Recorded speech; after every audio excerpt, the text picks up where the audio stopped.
Halo semuanya, selamat datang di Fra TV Channel.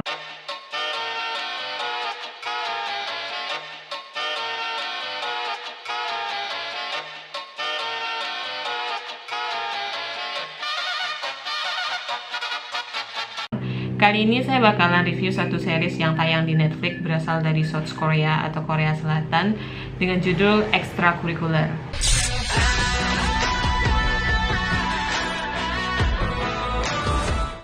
Untuk teman-teman yang anti dengan Korea-Koreaan atau anti dengan series atau drama Korea, mungkin boleh dulu buang pikiran itu jauh-jauh, karena series ini tuh jauh banget dari apa yang sudah teman-teman mindsetkan terhadap series satu drama Korea.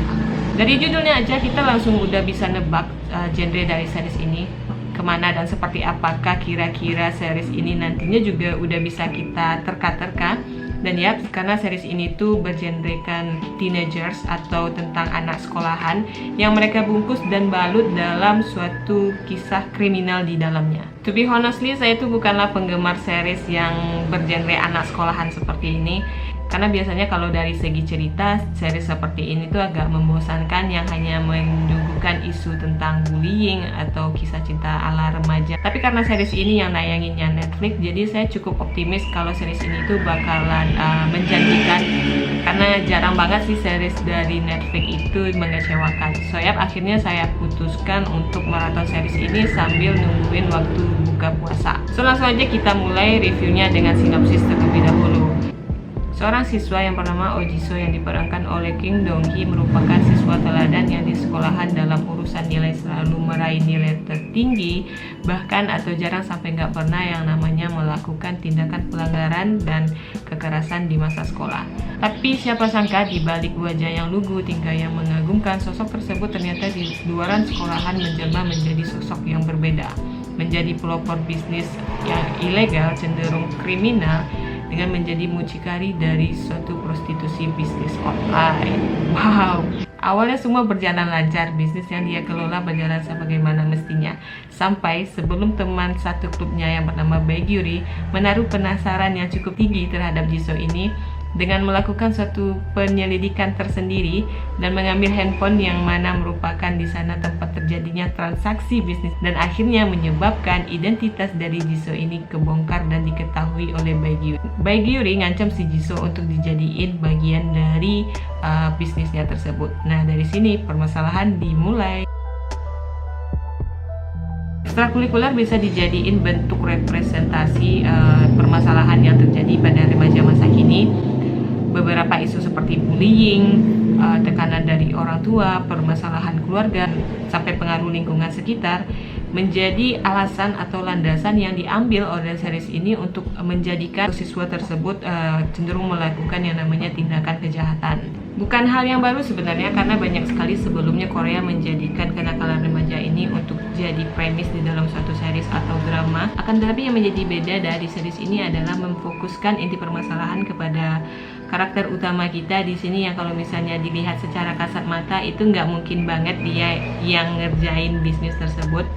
Image anak baik-baik yang didukung dengan beberapa prestasi atau track record yang bisa dikatakan cemerlang di sekolahan. Nah, alasan kenapa si karakter yang bernama Oh Ji-soo ini melakukan tindakan demikian adalah sebenarnya untuk memenuhi beberapa kegiatan-kegiatan yang harus dipenuhi untuk dirinya, terutama untuk mensupport kegiatan yang ada di sekolahannya, mulai dari bayar biaya lesnya sampai kepada biaya kehidupan sehari-hari, transportasi. Anak cupu, culun itu bisa mengendalikan banyak orang di dalam bisnisnya ini. Siapa sangka gitu kan. Pengembangan cerita dari series ini juga menarik banget untuk diikuti. Bukan tipikal series yang banyak twist yang menggantung beberapa adegan di akhir episodenya.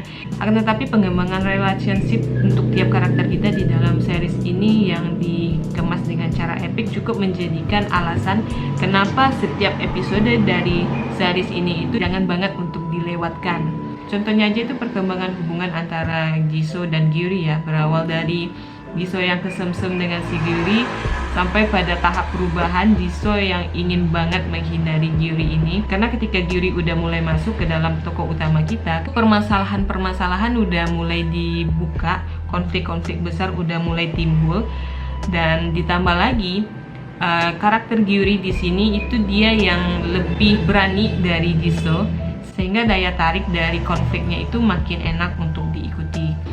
Kim In Jae selaku sutradara berhasil mengemas series ini dalam bentuk dark yang berbeda dari sisi anak sekolahan. Dimulai dengan penggambaran tone warna yang gelap cenderung abu-abu, serta beberapa eksekusi adegan-adegan fighting yang dilakukan oleh anak sekolahan ini yang cenderung ke brutal. Kalian saksiin adegan ketika kita nyerang karaoke si gangster ini bisa kita lihat tingkatan kesadisan dari adegan berantemnya itu parah banget. Tentu yang jadi daya tarik lainnya dari series ini adalah jajaran cast yang mengisi karakter-karakter utama di dalam series ini yang bisa dikatakan fresh banget. Saya yakin sih selain Kim Dong Hee, kalian semua pasti belum pernah lihat Park Jo Yoon, Jung Dan Bin, dan Nam So Yoon bermain di series-series lainnya. Ya, ini merupakan debut pertama mereka untuk menjadi bagian utama dari suatu series yang dengan sangat epic mereka berhasil eksekusi, sehingga karakter-karakter anak-anak remaja yang punya masalah ini berhasil banget delivery dengan sangat baik. Apalagi aktingnya Park Jo Yoon, saya cukup menaruh kredit untuk dia untuk memerankan karakter Bae Gyuri ini dengan sangat baik. Dia berhasil eksekusi, itu membuat fokus kita selain yang ngikutin Jisoo sebagai karakter utama juga menaruh perhatian yang lebih untuk karakter si Gyuri ini untuk diikuti gitu kan. So saya rasa segitu dulu ya review singkat kita untuk series yang berjudul Ekstrakurikuler ini. Series ini bisa dikatakan series yang beda banget dengan series-series yang ada sebelumnya. Rekomendasi untuk teman-teman yang suka series sekolahan penuh dengan misteri, kriminal. Ini enak banget untuk diikuti. Mungkin ini bakalan jadi salah satu daftar drama Korea atau series Korea terbaik menurut saya di tahun 2020 ini. So, terima kasih banyak untuk teman-teman yang udah nonton video ini. Jangan lupa untuk like video ini kalau misalnya suka, dan subscribe juga channel ini dengan cara klik tombol yang bertuliskan subscribe atau langganan di bawah. Itu jangan lupa untuk diklik. So, I think enough for today. Thank you so much for watching this video. Once again, I say to you, don't forget to subscribe, and I'll see you guys in the next video. Bye bye.